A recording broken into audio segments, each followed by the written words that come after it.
What happens when a teenage chess prodigy takes on one of the biggest names in online chess? In this video, we'll witness the intense battle that left Andrea Botez stunned and the chess world in awe. Tani Adewume's remarkable journey. Tani Adewume, a young Nigerian boy, gained worldwide admiration for his extraordinary talent and incredible life story. His family left their home country due to religious persecution and settled in New York City, where they experienced financial difficulties. Nevertheless, Tani developed a love for chess and excelled in the game, eventually becoming one of the best players in his age group. Tani's journey had been widely covered by the media and has motivated numerous individuals to follow their aspirations despite challenges. Despite facing adversity, Tani maintains a positive attitude and never fails to entertain audiences when he appears on camera. Additionally, he enjoys a good friendship with the Botez sisters, with whom he's competed in online chess matches. However, how will he fare against them in a physical game of chess? Let's find out. The game begins.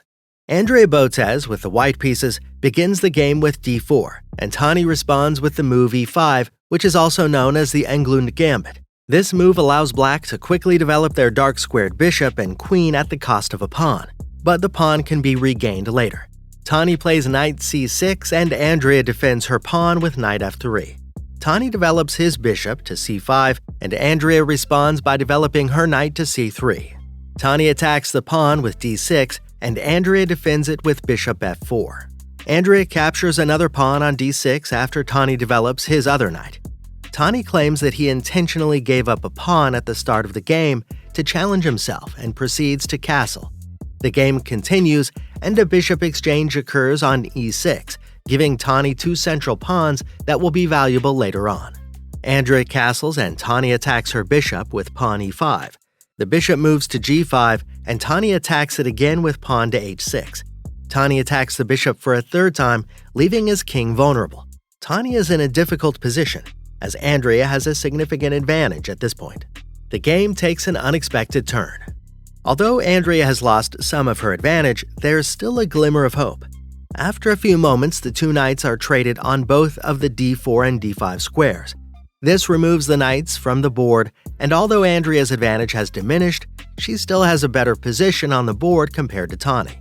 On the 20th move, Andrea makes a move to attack Tani's bishop using c3. Tani responds by moving his bishop back b6. Andrea then places her rook on d1, prompting Tani to move his king to g7. White then moves the rook to d3 and Tani proposes a queen trade on g6. However, Andrea is apprehensive about trading more pieces as Tani is better in the endgame. She declines the offer and instead moves her queen to e2, which defends the rook on d3. Tani then plays h5 with the intention of playing f6 to trap Andrea's bishop in the future. However, Andrea creates space for her bishop to escape by playing h3, and Tani responds by moving his rook to f7. Andrea is low on time, so she jokingly asks her friend Alex to distract Tani. However, Tani did not let this trick break his focus.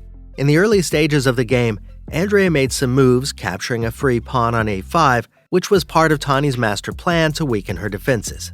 Tani threatened Andrea's bishop with the move h4, but Andrea ignored it, capturing Tani's bishop on d4 instead. Surprisingly, Tani didn't capture Andrea's rook on d4, which could have given him an advantage. Later in the game, Andrea made a mistake by playing h4, allowing a forced checkmate in 8 moves, which was nearly impossible for a human to spot. The game ended with Tani winning, as Andrea focused too much on defending her pawn and forgot about her queen on d6. Tani turns the game around, winning in the end. Despite Andrea's early advantage, Tani managed to turn the game around and win. Andrea made some mistakes in the middle and end of the game, allowing Tani to gain the upper hand. Tani blocked Andrea's checks and forced her to lose a pawn in a sequence of moves, giving him the winning advantage. Andrea resigned and claimed she did it for the content, but Tani was not convinced. The game shows how important it is to stay focused and avoid making mistakes in chess, even when distracted or under pressure. That's all for this video. Thanks for watching.